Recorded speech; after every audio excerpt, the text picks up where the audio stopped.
UAPA act यानी कि unlawful activities prevention act, जिसके बारे में आज के इस वीडियो में हम पूरे विस्तार से जानेंगे कि आखिर इसके किसी व्यक्ति या फिर संगठन पर लगाए जाने के क्या प्रावधान होते हैं और किस नियम और कानून से ये एक्ट बंधा हुआ है।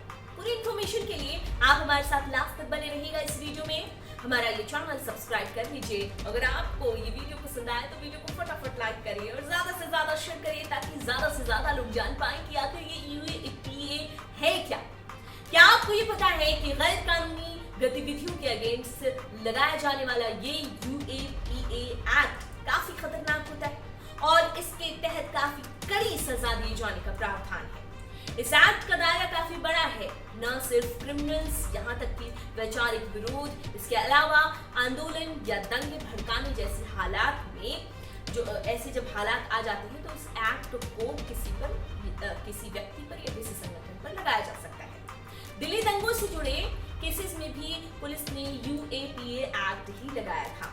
चलिए आपको बताते हैं कि आखिर ये यूएपीए एक्ट क्या है और किन हालातों में इसे किसी के अगेंस्ट लगाया जा सकता है। इसका क्या मतलब है, पहले तो यही जान लेते हैं। गैर कानूनी गतिविधियां रोकथाम अधिनियम का मेन काम है आतंकी गतिविधियों को रोकना, जिसके तहत पुलिस ऐसे आतंकियों, क्रिमिनल्स या फिर अन्य लोगों की पहचान करती है जो कि आतंकी एक्टिविटीज से जुड़े होते हैं और इन एक्टिविटीज के लिए लोगों को रेडी करते हैं या फिर ऐसी एक्टिविटीज को बढ़ावा देते हैं।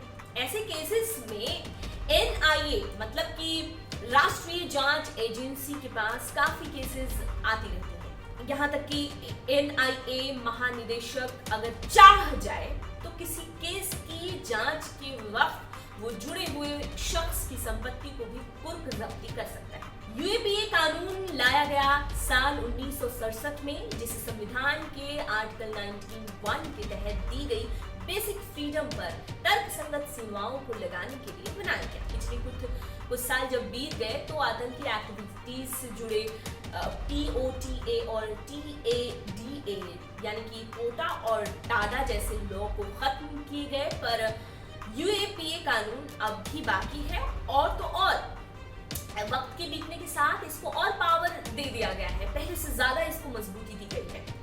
हाल के चेंजेस की बात की जाए तो अगस्त 2019 में ही संसद में इस कानून का संशोधन बिल पास कर दिया गया और फिर इस कानून को पावर दे दिया गया कि जांच के बेस पर किसी व्यक्ति को टेररिस्ट घोषित कर सकते हैं। पहले ये पावर किसी संगठन तक के लिए ही सीमित था, संगठन तक के लिए ही इसको रखा गया था। इसमें किसी व्यक्ति या किसी एक पर्सन पर इसको लागू नहीं किया गया था, लेकिन अब जो बदलाव हुआ है वो कुछ इस तरह से है कि व्यक्ति भी इसके दायरे में आ सकता है। इसका माने ये हुआ कि इस एक्ट के अंदर आतंकवादी संगठन किसी संगठन को घोषित किए जाने का ही नियम था। बस वही हुआ कि किसी पर्सन नहीं बल्कि किसी संगठन से संबंधित है। इस कानून को लेकर नियम कहता है कि किसी शख्स पर बस शक के बिना पर ही उसे टेररिस्ट घोषित कर सकते हैं और तो और इसके लिए उस शख्स का किसी टेररिस्ट ग्रुप से संबंध दिखाना भी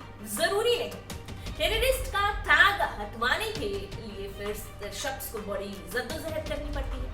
उसे कोर्ट न जाकर सरकार की बनाई रिव्यू कमेटी के पास जाना होता है और फिर शख्स जो आरोपी शख्स होता है कोर्ट में अपील कर सकता है।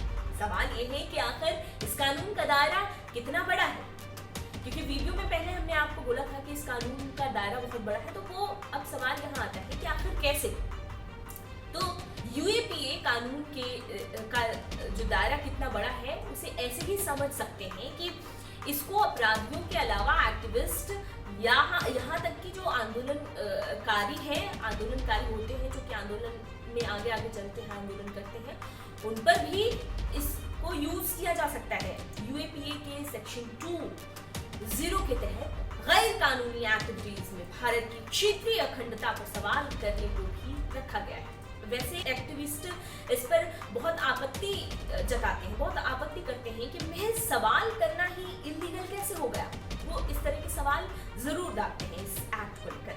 भारत के खिलाफ असंतोष का फैलाव करना भी इस कानून के तहत एक क्राइम के तौर पर देखा जाएगा। तरह से एक्सप्लेन नहीं किया गया है इस एक्ट को लेकर। यूएपीए में सेक्शन 18, 19, 20, 38 और 39 के तहत मामले को दर्ज किया जाता है और सेक्शन 38 तब लगाई जाती है जब आरोपी के आतंकी संगठन से जुड़े होने के बारे में जानकारी मिल जाती है। सेक्शन 39 आतंकी संगठनों की हेल्प करने पर लगाया जाता है। इस एक्ट के सेक्शन 43D(2) में ये आता है कि किसी शख्स की पुलिस कस्टडी को डबल करने का भी प्रावधान किया गया है। इस कानून के अंदर 30 दिन की यानी कि 1 मंथ की कस्टडी पुलिस को दी जाती है और 90 डेज की भी न्यायिक हिरासत में आरोपी को रखा जा सकता है।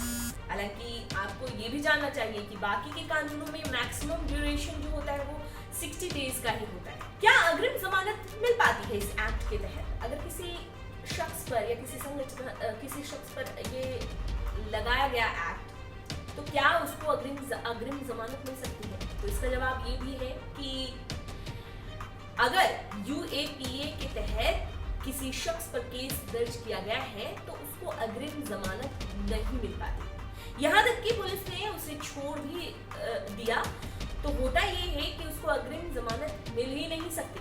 दरअसल इस कानून के सेक्शन 43D(5) पर गौर करें तो आरोपी शख्स को कोर्ट जमानत नहीं दे सकता अगर शख्स के अगेंस्ट प्रथम दृष्टया केस बनता है। आगे बढ़ते हैं और जानते हैं और इंफॉर्मेशन क्या है इससे संबंधित।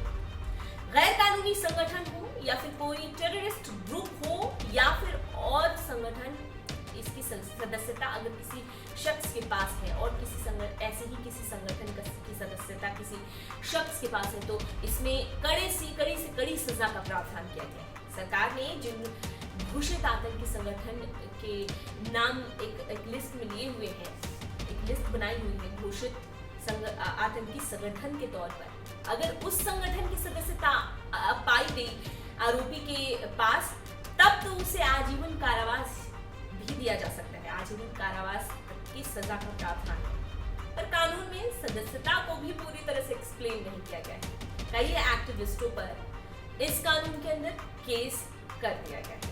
यूएपीए से जुड़ी ये इंफॉर्मेशन आपको कैसी लगी आप हमें कमेंट सेक्शन में बताइए, और इससे जुड़ी कोई और सवाल आपके जहन में आता है तो उस सवाल को भी आप अपने हमारे कमेंट बॉक्स में जरूर रखिए।